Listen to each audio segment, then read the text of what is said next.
In some people's minds, I was nothing more than a jerk who was finger pointing at a particular group because I must have some personal problem against the people that make up the group. But to those who had known me for a while before the attack, it was all very familiar.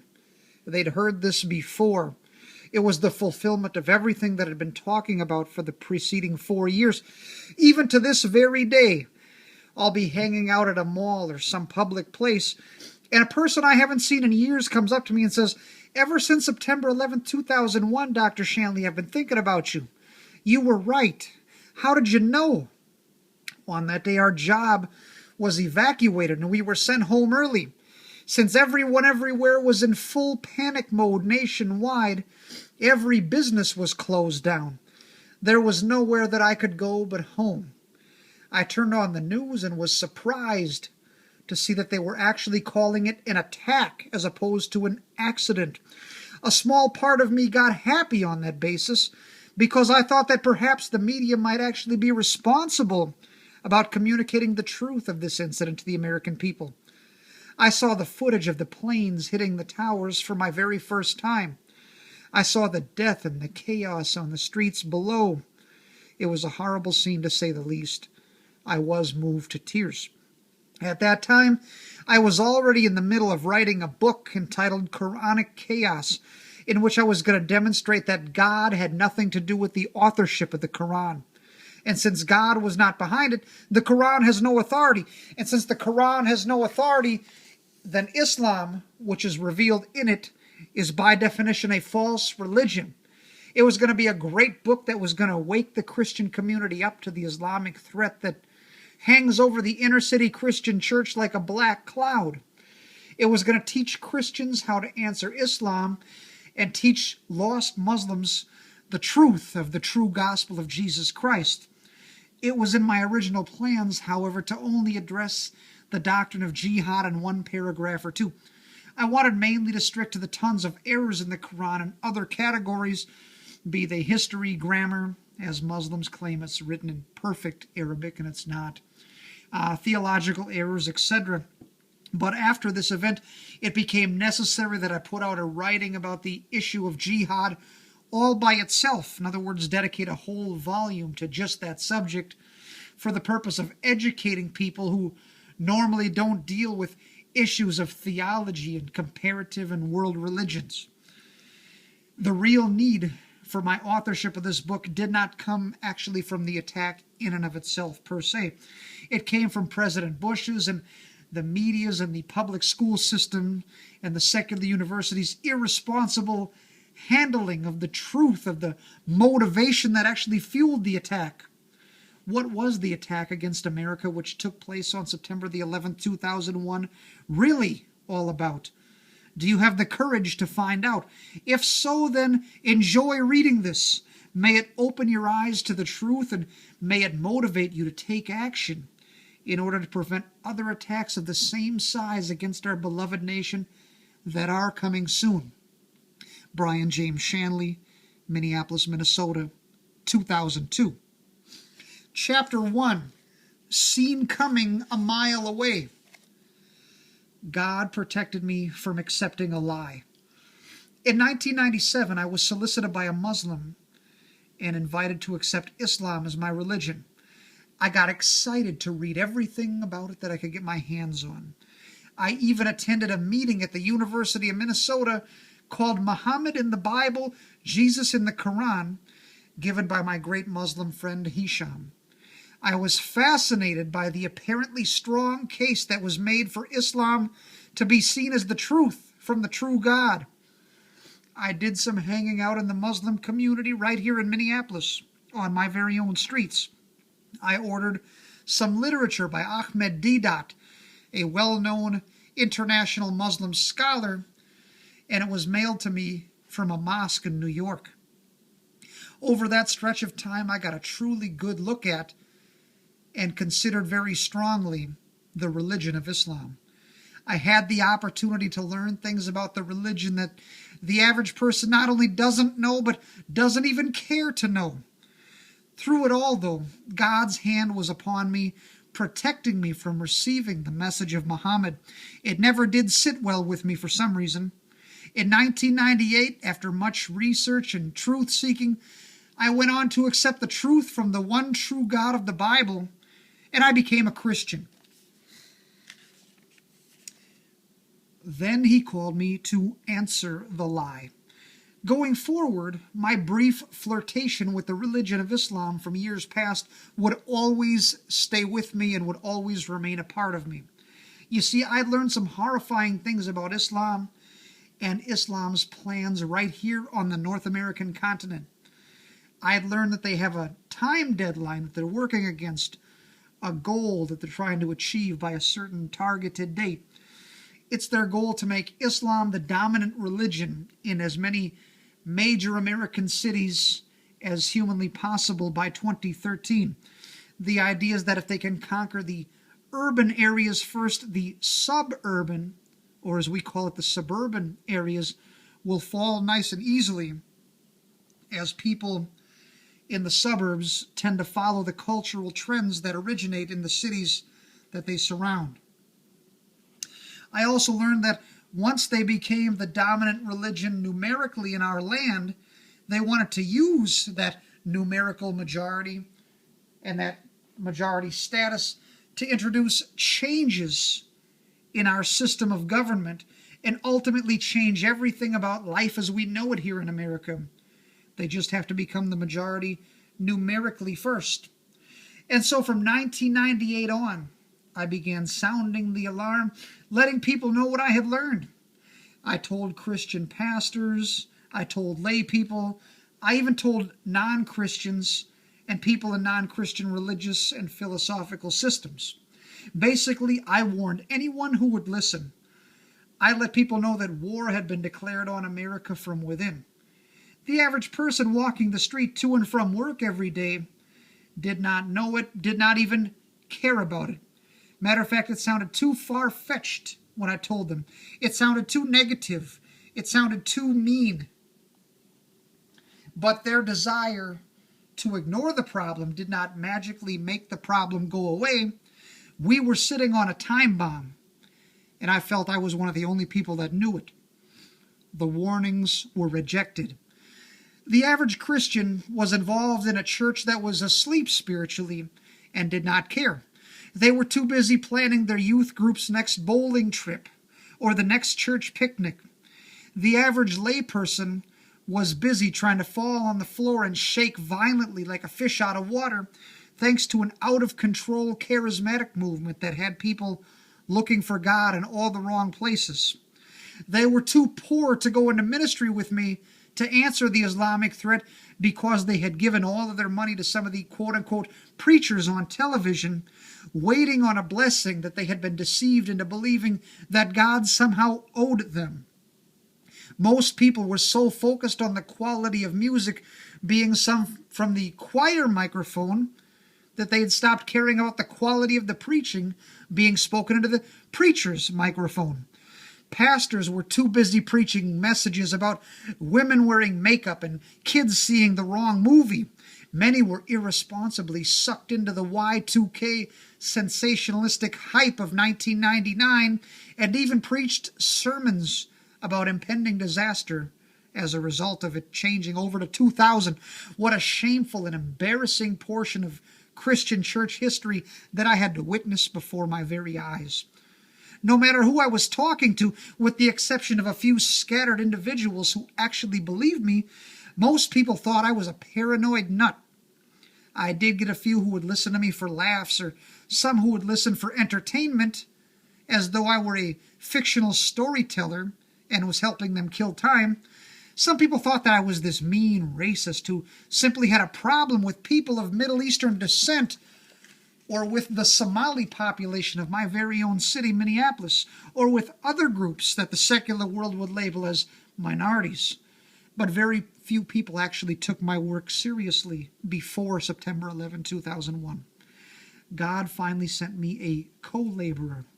In 2000, God ordered my steps in such a way that I was brought across the path of an old schoolmate of mine, Joe Irvin.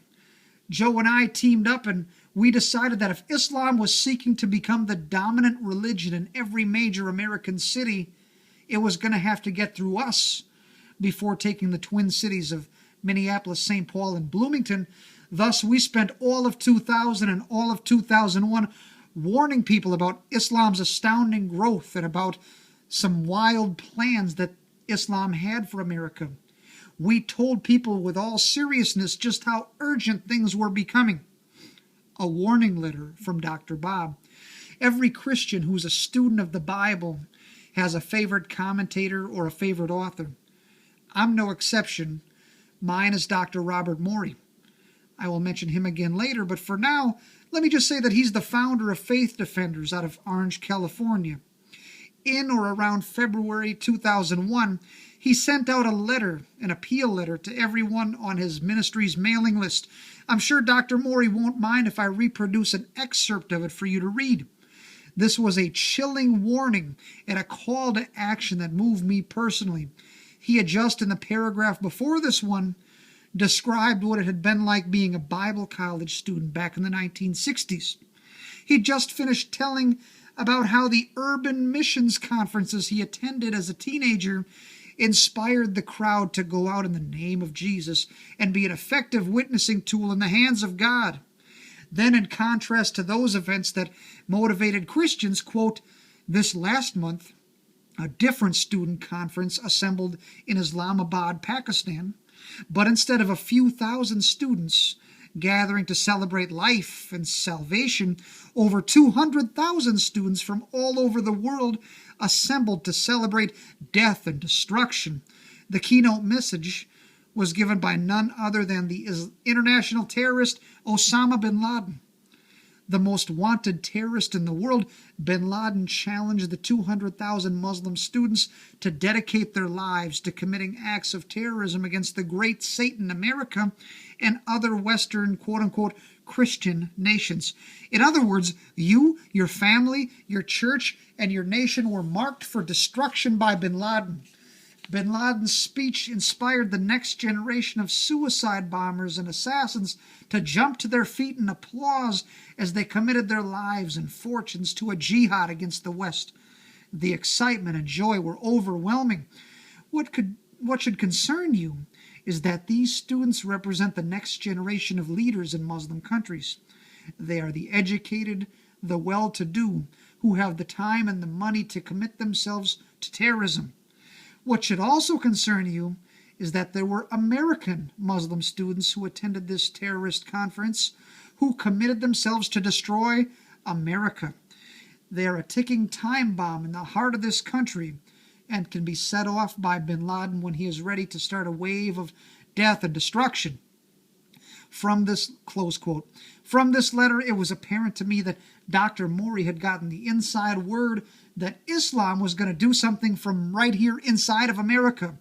Since it was a new year and 2001 had just rung in, I began to get the strong feeling that whatever was coming would not only be huge, but would come before 2001 was over. So now, like the Muslims who wanted to convert major cities by 2013, Joe and I, too, had a time deadline that we were racing against. We had a finite or limited amount of time to work with in our warnings to people before immeasurable disaster was going to hit us, probably in a heavily populated civilian area, probably before 2001 was over. The day we had dreaded finally arrived. America was blasted. I'm sure I don't have to tell you about it. The loss of life was huge. The damage was ridiculously expensive. The chaos was scary. The tragedy will be felt forever.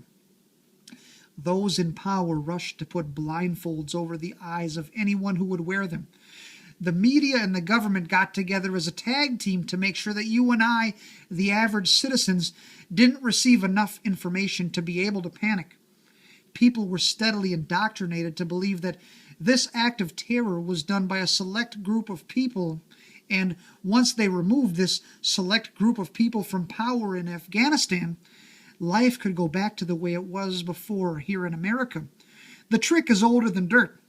Always blame one person or one small group, eliminate that person or that small group, and then everything is fine and the civilian population is calm once again.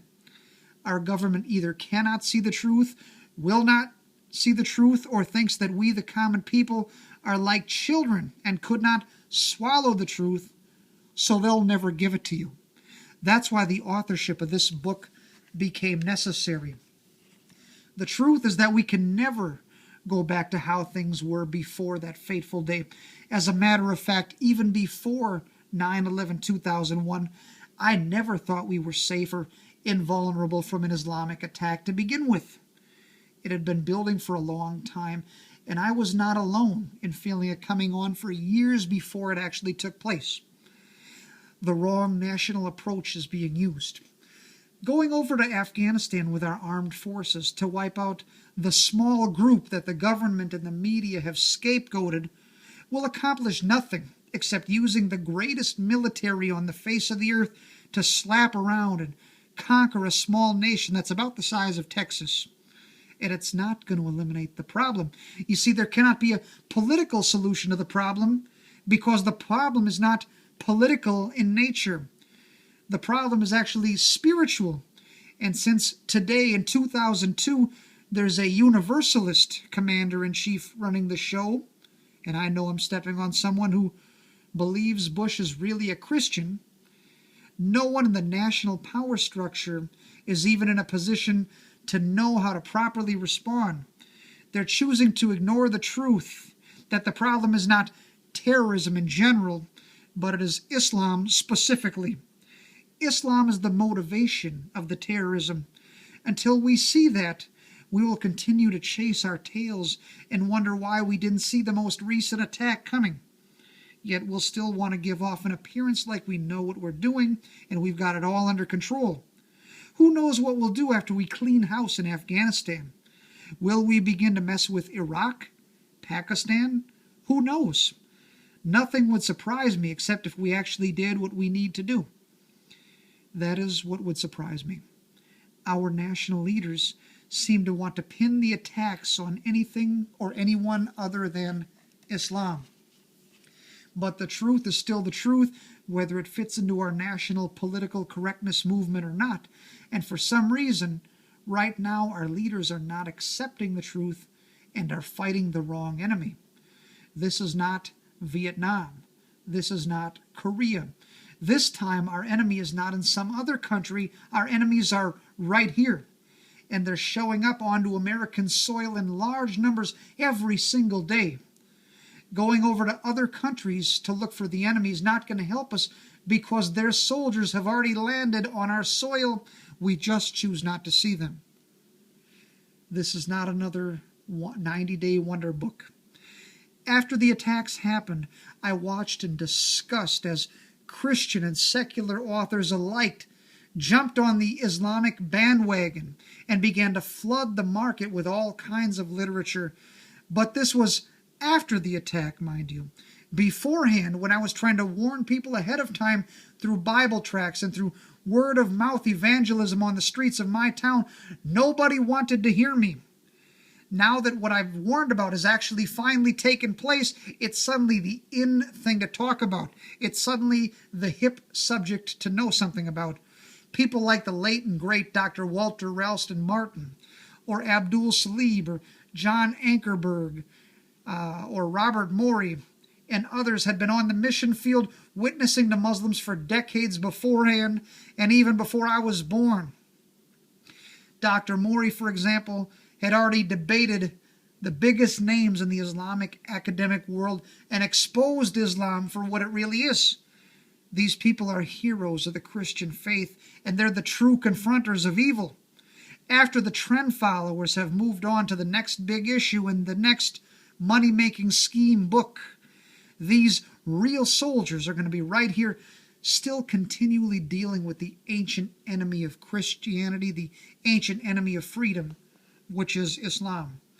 And when some TV evangelist or some talk show host who never cared about Islam suddenly is an overnight expert and all of a sudden writes a book, a post-9/11 book about Islam, mind you, it makes a great mockery out of the wonderful work that the above-mentioned named people have already been doing. The people who emerge out of nowhere in order to sell a book about the newest trend in our culture often borrow